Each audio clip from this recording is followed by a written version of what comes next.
What is up, Steeler fans? Welcome back to another episode of State of the Steelers. It's that time.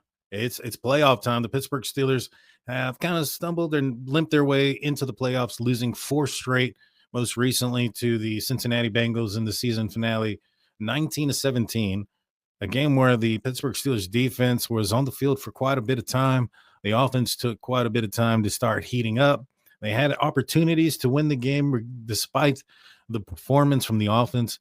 Defensively, they held a juggernaut offensive team to 19 points. You would expect that the Pittsburgh Steelers to win in that game. They had an opportunity at the end. Ball went through Pat Freiermuth's hand on a 4th down play, which ended the game and ended the 4-game losing streak for the Pittsburgh Steelers throughout the regular season. And now they're playing the Baltimore Ravens for the 3rd time in 8 weeks. These are two teams that know each other pretty well. They obviously, majority of the games that they play are, usually decided historically by a possession, 3 points or less in many cases. I'm excited about this game. Despite the last 4 games and the way the Pittsburgh Steelers have looked, I think that this could be a game that could, I don't want to say, it might sound weird or disrespectful to say a get-right game, but this is a team that the Pittsburgh Steelers know very well. They have played against the Baltimore Ravens for the most part, beating them out of, I think this last win for Lamar Jackson was only his 2nd victory against the Pittsburgh Steelers. I believe it was the first one at home. And so the struggle is real. And if you go back to the game that they had back on November 17th, there was, in my opinion, a little bit of some mismatch going on there. TJ Watt had gotten hurt a little bit earlier the week before, against the Philadelphia Eagles. So he was going in there limping a little bit. The secondary was completely decimated. And for the most part, throughout the majority of the game, it was very competitive. At one point, the Steelers almost took the lead in that game. And I think that now that you have a full, you have, most of your players there outside of a broken hand incident. We'll get into the injury report here in a minute. But you have all of your players that are back that are, for this game. I'm excited. I think that this game might be a surprise, and I'll get to my predictions at the end. But, I think this game could be a game where the Steelers get their confidence back. They know how to play Lamar Jackson. They know how to play Harbaugh-led team. They know their tendencies and their strengths and their weaknesses. And they've got some more weaknesses going into this game than the Pittsburgh Steelers do. And so let's see. The Steelers lead the all-time series against the Baltimore Ravens 36-26 and 3-1 in the postseason. The last time that the Steelers met in the playoffs was in that 2014 Wildcard game where Baltimore, beat the snot out of the Pittsburgh Steelers 30-17. They haven't played in, I think that was, obviously that was the last time that they played in the playoffs together. And from what I understand, this will be the first game in Baltimore. So, we'll see. The Steelers have played fairly well in Baltimore as well. I think it kind of gets into the heads at some point. I think Lamar Jackson made some statements early on saying that he gets a little bit anxious when it comes to the Pittsburgh Steelers because he knows about the record. He knows about the things that they say. So if it's getting in his head, and it's been in his head, this is a big moment for the Baltimore Ravens. One of the other things that they say about the Baltimore Ravens is they can't win when it counts. In the playoffs, they fold. And, you're going up against a team that also has been a team where they said that you fold in and you can't, that they have your number, so to speak, the Pittsburgh Steelers for the Ravens. I hope that's in his head. I hope that gets really, really big into his head. But I digress. So let's go into the injury designation. So I mentioned that Mason McCormick, he's been dealing with a hand. He has a broken hand. From what I understand is if he ends up going, he's going to put a brace on it. I don't think it's going to be in a cast. I personally don't think he's going to be a starter in this game. I think Spencer Anderson is going to be the guy elevated from the he's going to be elevated up. And I think he's going to end up being the person that's going to be taking the place of McCormick for the, beginning part of the game. I think if Anderson ends up struggling or, I think maybe perhaps, or he gets injured, then you'll see McCormick go in. But I think you want to hold off on that. I mean, it's relatively new. And to be honest with you, I mean, I'm not sure how much of a difference you're going to get there between Spencer Anderson and McCormick. I'm not sure how much of a drop off there is at this point of the season. He's not doing anything bad, but I think he's just being, a rookie at the late part of the season. Having somebody there who's maybe a little bit more, have fresher legs and things of that nature, maybe would do some good for the Pittsburgh Steelers offensive line. Calvin Anderson, he's been ruled questionable for this game. He has a growing injury. Roman Wilson, Cole Holcomb, and Logan Lee are out, which is not a big surprise, obviously. I mean, those guys haven't returned from IR. However, a little bit earlier this week, Scotty Miller got released, and I think there was a lot of maybe perhaps speculation that he's getting released because they're going to be bringing back Roman Wilson from the 53, and I don't think that's the case. Obviously, he's already been ruled out here. I think it was going to be for that Spencer Anderson move, and that's about it. Everybody else is healthy. There's no designations for anybody else. I know that Boz and Hayward had the flu earlier on in the week. I think Boz actually didn't participate in practice on Thursday, but he has no injury designation. He's going to go out there. He's going to take care of business. He's accustomed to making some big kicks and high pressured moments. So I have no doubt in my mind that Boswell is going to be okay out there. Same thing for Cam Hayward. I mean, majority of the play of the practices, he's usually not a part of, and given he gets a lot of rest days, things like that. So he knows the playbook inside out. He communicates very well. He is a captain for a reason. So him missing some practice time, with the flu is not going to be as harmful as if somebody like Keanu Benton, who's new, who maybe perhaps has limited matchups against the Ravens and is susceptible to some things that maybe they go off of tendency or off tendency or could scheme up against. And given his inexperience, he may not be a guy that you want to miss multiple weeks or multiple days, in practice. But for the Ravens injury designations, I mean, Deontay Hardy, he has a knee. He's a wide receiver. He's questionable. But the big one is going to be Zay Flowers. Zay Flowers is out with his ankle injury that he has. That's huge.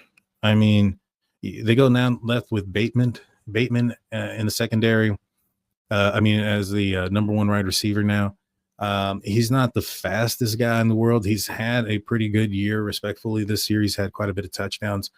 In fact, in the last game that the Steelers played against the Ravens, he was able to score a touchdown. It was his only pass reception, but it was for 6. The wide receiver group without Zay Flowers, I think that's going to put a lot of pressure on their running game. As far as I think they're going to have some trouble throwing the ball down the field. I think when you can get, Joey Porter Jr. on a Bateman and then, work your inside linebackers, whether it's Wilson or Queen, or even maybe one of your safeties on top of the likes of the tight ends, because without Zay Flowers, I think that's where the targets are probably going to go. Is going to go to Andrews and Likely. And, this is where those athletic, faster coverage type of linebackers are going to come to play when it comes to the running game. Now, the Ravens, they've done a fairly good job on the ground, obviously. Derrick Henry's had a huge year. So has Lamar Jackson. But now you're going to see more of an emphasis to stop the run, knowing that the secondary is, or the secondary is not as hindered as much with injuries, and their main target for the Baltimore Ravens is out. And it's kind of like how limited perhaps maybe the Pittsburgh Steelers were without George Pickens to a certain extent. And so, that's a huge advantage for the Pittsburgh Steelers. They know how to, corral Lamar Jackson. And now with a target in mind, or for instance, maybe perhaps a game plan in mind that emphasizes on the running game for the Baltimore Ravens, that's going to be good for the Pittsburgh Steelers. I mean, that's what you want them to do. You want to make them one-dimensional. And, in that situation, they'd be one-dimensional running the game, because I'm assuming I'm hoping they have a little bit of trouble throwing the ball. But if you get them just running the ball, that's all they can do. And you're taking that away and you're not allowing them to pass the ball. you're taking away the run and you make them pass the ball a lot, and if the Steelers can put up some points, now that's one way that they can get ahead. But one step at a time. I think they're going to be able to. Well, anyways, they're just going to be able to target in on the run, and I think that's going to be a huge component of what the Baltimore Ravens are going to try to do this week. That's what they did the last time. They actually stuck to it. They allowed Derrick Henry to run, especially with the defense not communicating as well as they could have or should have, and allows for some big runs. Well, we're going to take a quick break from our sponsors. Don't go anywhere. We'll be right back.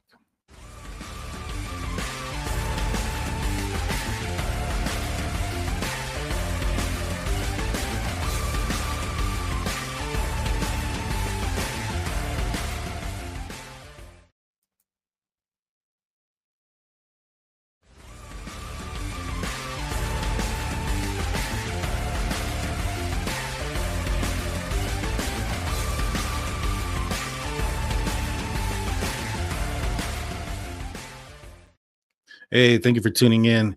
Before we get back into the content, I want to remind you guys of our website, SteelCurrentNetwork.com, your one-stop shop for Pittsburgh Steelers news and coverage. Go check it out. You'll be able to check all the breaking news, up-to-the-minute breaking news. Any information that comes out about the Pittsburgh Steelers, you'll find it there. You can also check out the other podcasts that are available. If you tune into the YouTube channel, Steel Curtain Network, myself and Shannon White will be back on Monday, hopefully with a good hangover. One of those good hangovers that come after a victory on Monday on Steel Curtain Network YouTube channel. Make sure you hit like and subscribe. All righty. So the Pittsburgh Steelers are going to be taking on the Baltimore Ravens this Saturday night. I've gone back and forth with the thought of maybe perhaps, calling the game a little bit on my own. I have my own personal YouTube channel called State of the Steelers. Make sure you go like and subscribe. And I was thinking about maybe talking about the game just solely because it's on prime time. People are going to have to pay for the Amazon. Some people, they may not want to pay the Amazon. They might want a place to listen to a play-by-play. And I'll be doing that on my personal YouTube channel called State of the Steelers. Make sure you go and check it out. Well, anywho, what are some matchups that we're going to be looking at in this game against the Baltimore Ravens specifically? The first one I want to talk about is like I mentioned before, Rashad Bateman versus the Steelers cornerbacks. Zay Flowers officially ruled out. Bateman is assuming the wide receiver one role. To me, Bateman, obviously, he kind of benefits from Zay Flowers being on the field and the running game, right? So you have the running game going out there. They're taking a big load off of the wide receivers because you have to stack the box to stop Henry.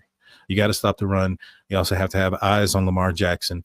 And so that allows for some of the receivers to be able to do some things, some unknown receivers, and maybe some less talented receivers to make bigger plays. I mean, let's think about like Juju Smith-Schuster with Antonio Brown on the other side. And then you had Le'Veon Bell as a running back.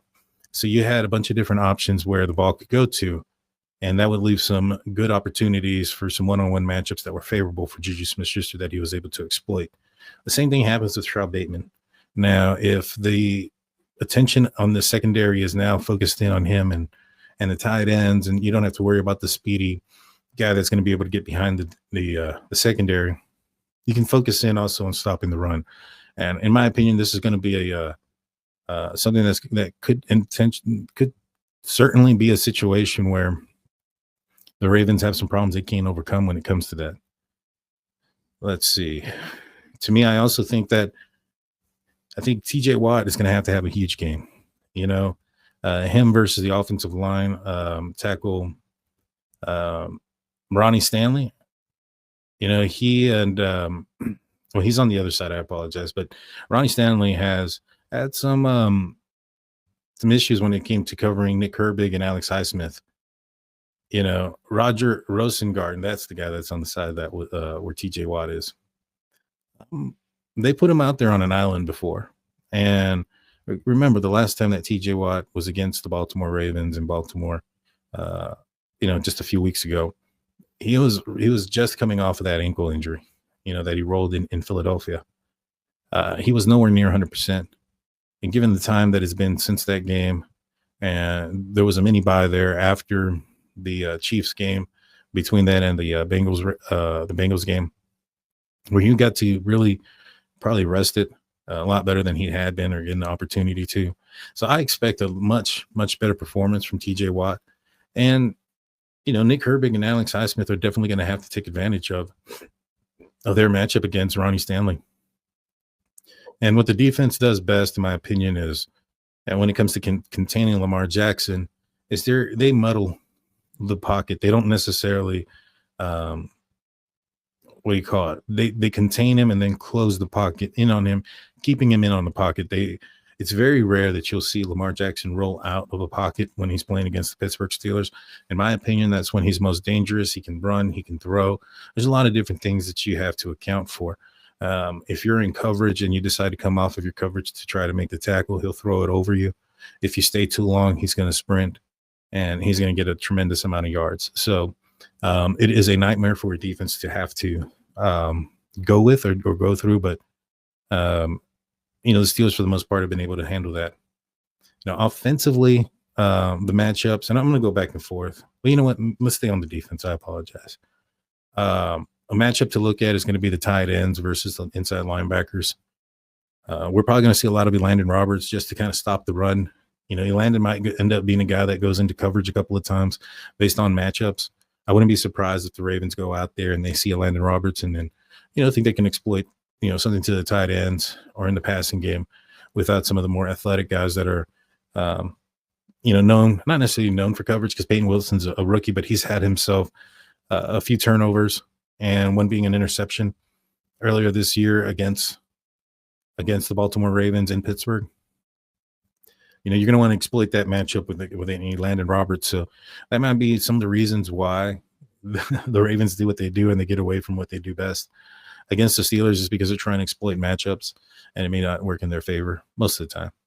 The secondary, as I mentioned, they're healthier. Minkah Fitzpatrick, in my opinion, is going to have a big game.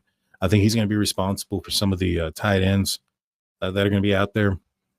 Cam Sutton and Beanie Bishop, that the amount of play time that they get is going to be, I think, important. I think Beanie Bishop has gotten more playing time, a little bit more playing time here in recent weeks. A couple weeks ago, he had 0 snaps. Last week, he had 6 snaps, but it ended up being one of them being a turnover where he intercepted the ball off of a tip there involving Patrick Queen. And, he goes out there and he makes plays. Cam Sutton has been under quite a bit of scrutiny as of late, being a guy that has maybe perhaps not been in the right position or maybe not running the right play, blitzing when he's not supposed to. Those are the rumors. I'm not sure how true they are. But if there's any truth to him, he's been under scrutiny for those things. And,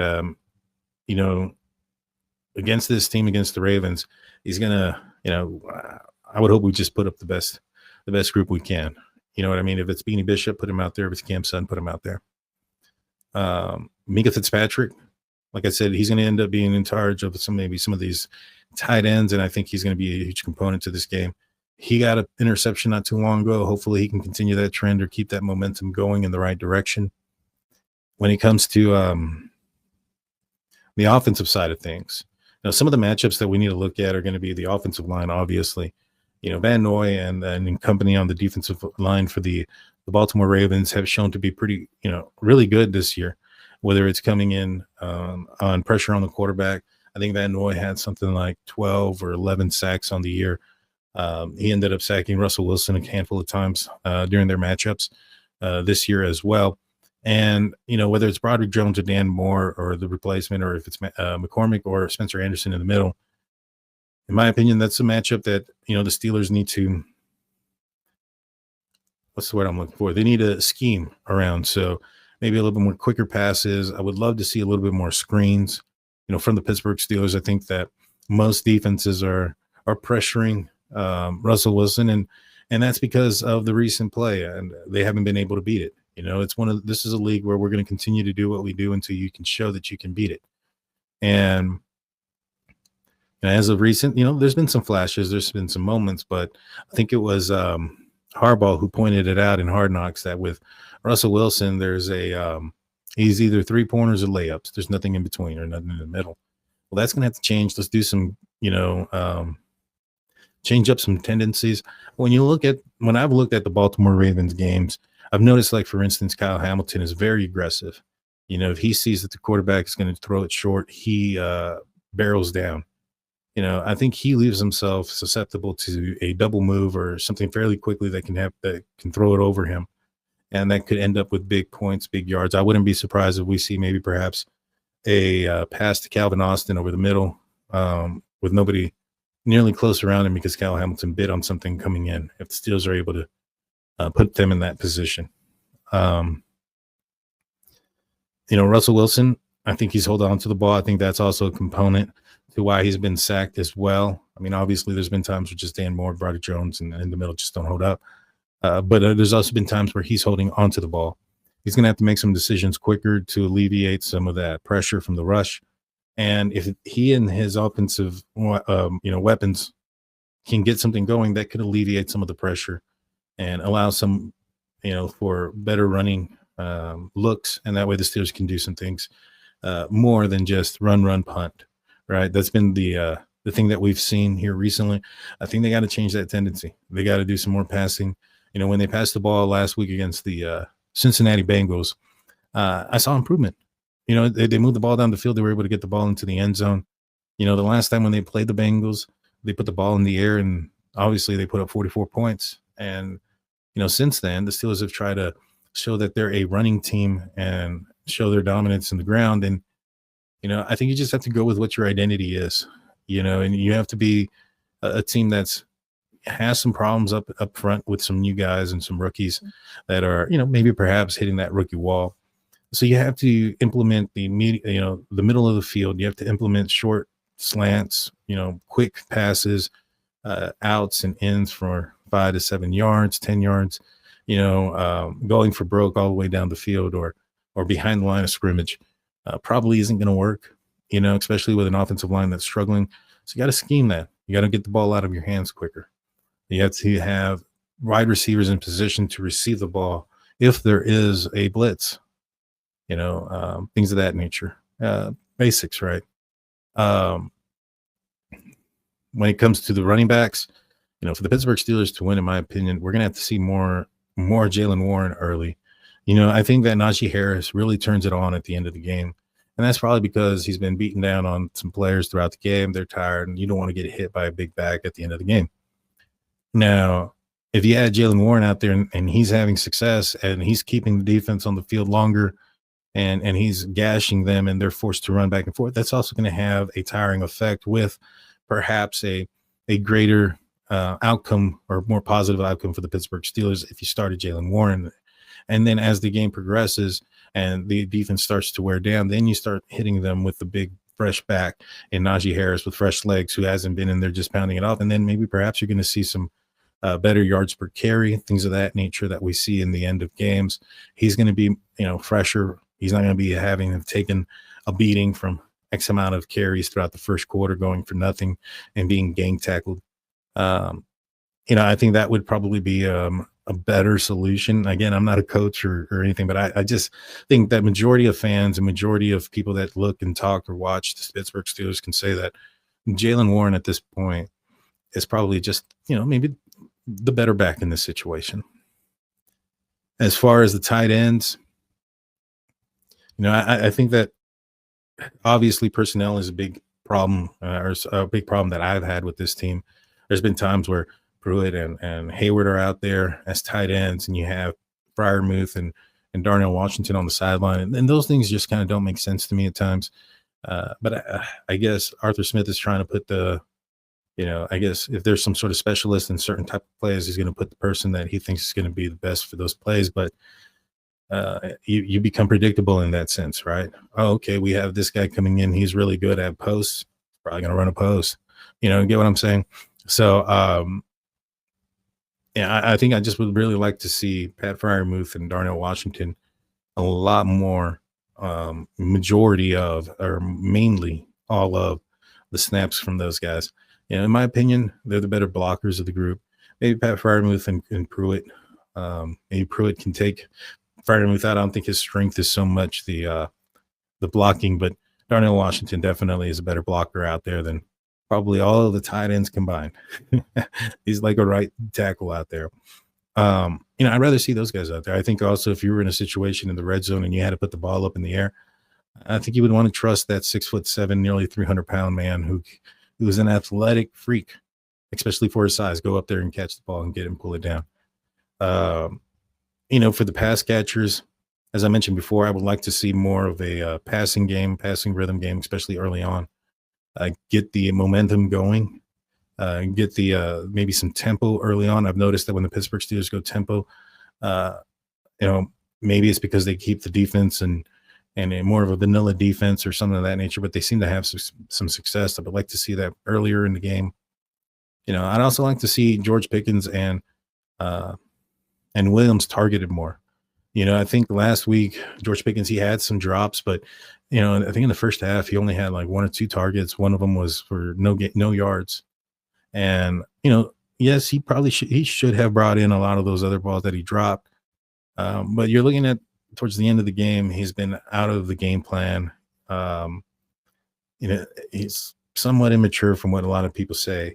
And, you have to understand who he is and the expectation there. If you have somebody who's, getting upset with their usage and maybe not highlighting their abilities and then you don't. And then when you do, it's at the late part of the game. And he drops one and then it's just a snowball effect of confidence dropping and things of that nature. Let's hit him up in the beginning part of the game. Let's get him the ball early. Let's get his confidence going. Let's get him engaged into the game. It's only going to benefit the rest of the players on the field, whether it's other receivers, the pass catchers, or the running backs. It's only going to help. So I just wish we would see that a little bit more. And finally, I think if the Pittsburgh Steelers are going to want to win this game, the matchup or the thing that we need to look at, I would like to see Fields. And I'm not talking like taking over or doing a drive or anything like that. But I think it'd probably be in the best interest of the Pittsburgh Steelers if maybe they had some action from Fields, maybe in the red zone, short yardage, things like that. He did great in the red zone early on this season. That's been a problem for the Pittsburgh Steelers offense, especially with Russell Wilson as of late. He's turned the ball over. Going back to the game against the Ravens in Pittsburgh, he had the ball where he threw it over Darnell Washington, which I think Darnell could have jumped and caught. But I digress on that.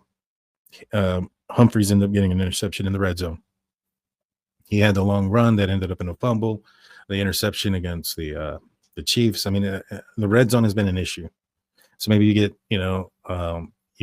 Fields getting in there and maybe providing a little bit of a spark in some of those moments. It wasn't too long ago where the Ravens were struggling against the Saints because of Taysom Hill and his ability to play the quarterback position athletically and on the ground, and what he could do also being a threat through the air.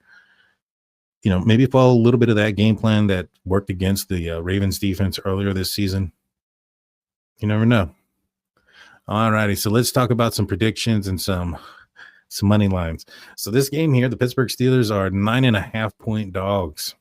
That is crazy, and especially with all the games that have gone down to the wire for the Pittsburgh Steelers against the Baltimore Ravens. 3 points, 5 points, 7 points. Yeah, sure, the last one kind of got out of control at the end of the game, but for the most part, it was pretty close. And the Steelers were detrimented on defense, especially in the secondary. I think it's going to be a lot closer of a game. These games are typically close. I think that the Steelers are already in their heads. You had Lamar Jackson dropping his perfume for men. Like, I'm not lying. He dropped a cologne, but his cologne, like, he often wears women's perfume from what I read. And so he dropped a cologne that was more perfumey. And some of the guys that were there in the Baltimore Ravens locker room that got his cologne were calling it soft, like George Pickens. So, they're the Steelers players and the Steelers are living rent free in the Baltimore Ravens players' minds right now. They're doing all this stuff, all this noise. They're trying to get in people's heads. And at the end of the day, there's a lot more pressure on them to succeed. 9.5-point favorites. That's a blowout, right? Especially with the Steelers and the Ravens. That's a blowout. And, if they're going to put up 9.5 points, 10 points, win by more than one score, that's saying something. And if you don't live up to that, or if you just flat out lose to a team that I think this is the biggest point differential as far as who is favored by. I don't think there's any other team in the playoffs right now that who is a underdog by more points than the Pittsburgh Steelers at this point.